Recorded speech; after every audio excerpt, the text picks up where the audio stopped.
გაფრთხილდით ძმებო, რომ ვინმე თქვენგანს არ გქონდეს და ადამიანი რომელიც ღვთისნებას ეწინააღმდეგება მთლიანობაში მას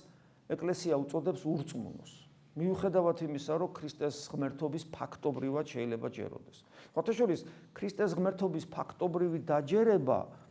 როცა ქრისტეს ღმერთი ამის რო გჯერა და მაინც ურწმუნო რო ხდები, ეს ნიშნავს იმას, რომ ღვთისნებას ეწინააღმდეგები, როგორც მეტნაკლებად გავიგეთ. ღვთისნების საწინააღმდეგო ქმედება არის ეკლესიისადმი არაჯანსაღი დამოკიდებულება. იმიტომ რომ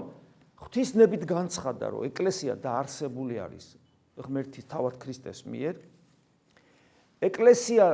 რეალიზდება ზიარებით, იმიტომ რომ პავლე მოციქული ამბობს, რომ ჩვენ ვიკრიბებით ეკლესიად და ზიარებაზე გვესაუბრება ამ დროს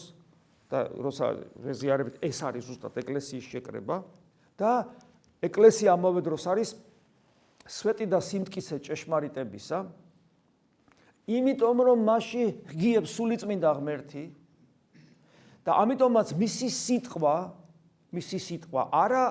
რომელიმე ერთი პიროვნების სიტყვა, არამედ მისი სიტყვა როგორც ასეთი,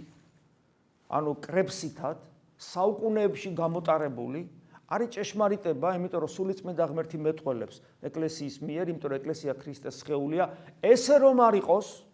მაშინ ეს ნიშნავდა, რომ ღმერთმა მიგვატოვა, ასე რომ არ იყოს, არც წმინდა წერილი არ არის სანდო, იმიტომ რომ ისიც ეკლესიის ნაყოფია, როგორ შეიქმნა ეს 27 წიგნი, რატომ არის და რატომ სხვა წიგნები არ არის შესული და ასე შემდეგ, რატომ ნაკლები არ არის და ასე შემდეგ, ვინც ეს ისტორია იცის, ის ცალსახად ამბობს, რომ ეკლესია არის პირველადი, როგორც ქრისტეს მისტიური სხეული და წმინდა წერილი არის მეორადი და იგი მე-5 საუკუნეში საბოლოოდ დაიბეჭდა, რომ აი ეს და არა სხვა, რა თქმა უნდა, პირველი საუკუნეებიდან მოდის, მაგრამ საბოლოოდ ეკლესიის ავტორიტეტმა თქვა, რომ ეს უნდა იყოს და არა სხვა, ავტორიტეტმა რომელიც გახმოვანდა წმინდა მამების მიერ წმინდა წერილს ცნობენ და ის ვინც უთხრა რომ ეს არის სინამდვილე და სხვა წერილები რომელიც უამრავია მინდა გითხრათ რამდენიმე ათეული წმინდა წერილის სახელდებით არსებობს მოციქულთა წერილები სახარებები რამდენიმე ათეული და მხოლოდ ეს 27-ზე თქვა ეკლესიამ რომ ეს არის და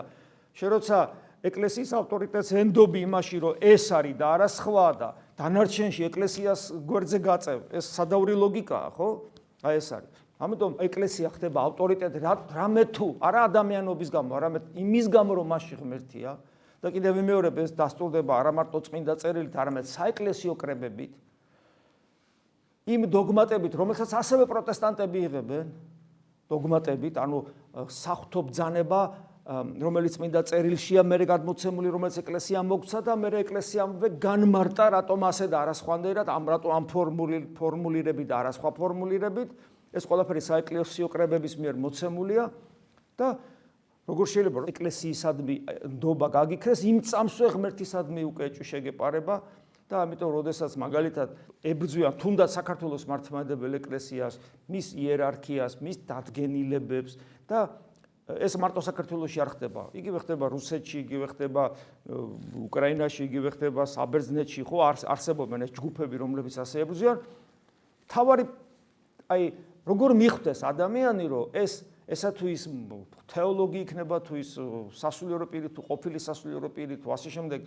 ტყუის და ესე იგი ეშმაკის საქმეს ასრულებს. შეხედოს მაძიებელი ადამიანის თვალებით ამ ადამიანს, მაძიებელი ადამიანის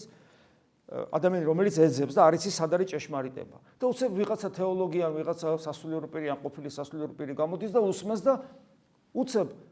მაძიებელი თვალის ადამიანს რო უყურებ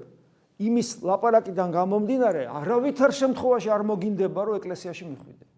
არავითარ შემთხვევაში არ მოგინდება რომ წილვას დაესწრო ვიღაც მოძღვარს გული გაუხსნა აღსარება უთხრა და ეზიარო ამის სურვილი არ გექნება როგორც კი ამის სურვილი არ გიჩნდება და პირიქით საწინააღმდეგო გიჩნდება ვიღაცის მოსმენით, იცოდეთ რომ ის კაცი ეშმაკის საქმეს აკეთებს, რაც არ უნდა მართლმადიდებლობის დამცველად მოქონდეს თავი, რაც არ უნდა ეკლესია უყვარდეს და ასე შემდეგ.